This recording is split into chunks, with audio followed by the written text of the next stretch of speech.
Something strange is going on as Jalen Williams has had a horrific second round once again, now against the Denver Nuggets. Last year it was against the Dallas Mavericks. I don't know what's going on with him, but this has not been good for Oklahoma City whatsoever, as he's been a main reason why they've lost some of these games. Game 6, he was the main reason why they lost. Some of these games at the buzzer that they lost. For example, Aaron Gordon, game winner in game 1. If J-Dub just played a little bit better, the Thunder win that game. The only good game that he's really had in this series that you can give him to him, like, yeah, he played great, was game 3. That was the only one he's played great in. Okay, everything else, he's played below average in my eyes. Game 1 and game 6, if he plays better, the Thunder probably win, and we're on to the Western Conference Finals now. But instead, we have now forced it to Game 7, so we're going to break down what's been going on, why he's been playing so bad, and also some factors that may lead into, like, in the future, why he's been playing so bad. Like, okay, this has been going on. Is it time to part ways with him? We'll talk about that, because that's a serious discussion to have now with how poorly he's been playing, as it may be one of the main reasons the Thunder lose in the playoffs. And I don't want to say it because it's Jalen Williams. Love him to death. He's an all-star. He deserves to be on the squad. But it's the same thing we saw with Josh Giddey last year, where he could not perform in the playoffs, and teams took advantage of that. And now Nuggets are doing the same thing against Jalen Williams. Before we get into all that, though, quick moment to recognize that around 9.4% of you guys, 305 of you guys, have that bell notification turned on. I want to try to get that to 500 people as soon as possible. So if you guys don't want to miss a single minute of the action here on Thunder Digest, go ahead, hit that bell notification, hit that subscribe button, hit that like button for me so we can beat that YouTube algorithm. With that out of the way, let's go ahead, get into talking about how Jalen Williams has been playing in this series, because it has been bad. To put it blunt, it has been bad. No doubt about that in my mind. He needs to be better. 100%. He's the reason some of these games have been close. He's the reason we've lost some of these games. Like I mentioned, Game 6 and Game 1, we lost because J-Dub didn't play that great. Now you can say the same about a lot of these players. Isaiah Joe has been playing great. Chet Holmgren, there's been some games he hasn't played well in whatsoever. Game 1, he makes those 2 free throws. This is a different story. Potentially. But still, Jalen Williams, we know he has to be better. He's the second scoring option on this team. He's not playing like it, though. Defensively, he's solid. Yes, but offensively, he needs to be much better. He needs to be much better. Rylan Stiles talked about it on Locked on Thunder the other day. All right? He mentioned, he loves Jalen Williams, but it looks like he doesn't know how athletic J-Dub truly is. J-Dub doesn't realize how athletic he truly is, and he needs to use that to his advantage, all right? One of my buddies at Last Word on Sports also wrote about Jalen Williams' struggles. Here's what he had to say. Aside from his majestic Game 3 that ended in a loss, J-Dub has struggled against the Denver Nuggets this playoffs. Williams is shooting at a rough 33.7% from the field on 32 of 95 attempts. His 3 haven't come alive in the series either, only shooting a tough 21.2%, 7 of 33 shooting from downtown. As the first-time All-Star of the season, there are high expectations for Williams. Whether or not he performs at a high level, the Thunder need him to come back online in any way. OKC needs to respond, but they will need more of J-Dub to finish strong. Besides Isaiah Hartenstein, who gets a low amount of shot attempts, Williams was the only starter to finish below 10 points in that Game 6 loss. Sure, he's been able to defend well and force a lot of turnovers and block shots. However, OKC will need him to not miss the easy shots that he usually makes. He's missed point-blank shots and hasn't been able to drill his open looks from 3. And this is something that he did against the Dallas Mavericks as well last year that led to the Thunder losing in 6 games. Now it's, happening the same thing this series where, okay, we did this to Josh Giddey where he didn't perform well. He was clearly playing down now with everyone on the squad, getting flustered a little bit.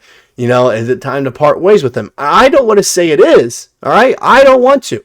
I don't think it's time to part ways with him, but there are some things that lead me out there to believe that with everything going on with the draft, some teams looking to trade like this right here. You guys find this interesting. The Sixers are reportedly open to trade offers for the number 3 overall pick. And yes, GMs always do this. You got to see the value that you're going to get with your picks no matter what. All right, that's what you got to do. But if J-Dub keeps playing like this, and he is the reason the Thunder don't win in Game 7, Presti is going to have a serious discussion and talk and be like, look, might be time to move on with him. He's going to have to talk with his team, talk with the coaching staff, be like, hey, do we got to move on from him? Get someone in return that will play better, hopefully? And I don't think that's going to happen. But still, It's something that's seriously going to be discussed. Now, second part of the article here as well. Williams has increased his output for OKC this season. He finished the 2024-2025 season with averages of 21.6 points, 5.3 rebounds, and 5.1 assists, and 1.6 steals. However, the shooting splits have dropped at a surprising rate. In his previous season, Williams shot a strong 54% from the field, including 42.7% from three. This season, a fairly steep drop of 48.4%, and 36.5% from downtown. His notable drop of minus 5.6% and 6.2% from three. These are just small numbers, but the current playoff struggles against Denver has been evident that his shooting accuracy is declining at an alarming rate. He did, however, miss a few key games in the season due to his wrist injury that may be playing a huge role in his struggles so far, worse than the 2024 Western Conference semifinals against the Dallas Mavericks. So there you have it. He has been dealing with a wrist injury, okay? That has been bugging him ever since he got it. No doubt about that, all right? That might be the main reason why he's been struggling, but still, he had a good first-round performance, all right? Nothing really to complain about all that much against the Grizzlies. I just don't know why it's dropped off so much here in the second round. We're shooting like 22% from the field. That's absurd in my eyes. He needs to be better.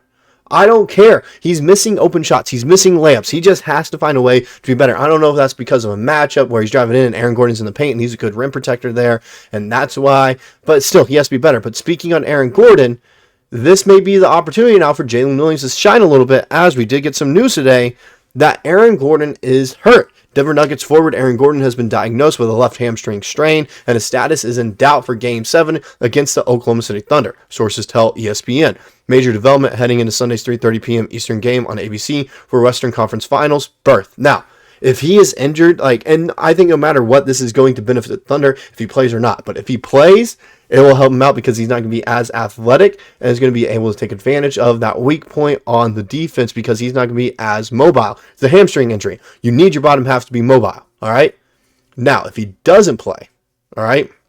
If he doesn't play, it makes this game where I think the Thunder win it no matter what. There's not going to be a question about it, where they win by like 20-plus points. Because then it turns it, Nikola Jokic into the main rim protector. You move Michael Porter Jr., who's already not a great defender, on Jalen Williams. I think he's been guarding him for the most part as well. But you have him on there.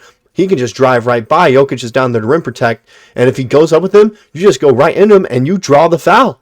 You draw the foul. Get Jokic in foul trouble. This is a perfect opportunity for Jalen Williams to have a great bounce-back game with Aaron Gordon being hurt and potentially out for it as well. Attacking the paint, you're going to have the driving lanes now open, and it's going to open up a lot of possibilities on offense now, where Shai's going to get a lot more one-on-one time.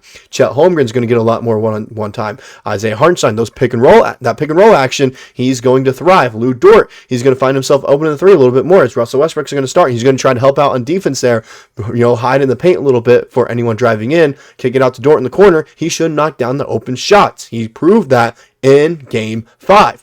So now with Aaron Gordon being hurt, this should be the perfect opportunity for Jalen Williams to step up in a game where the Thunder need it, where I expect him to go out there and score 25 points with Aaron Gordon being hurt. He has to do this, or else if he doesn't, I don't think the Thunder win the game.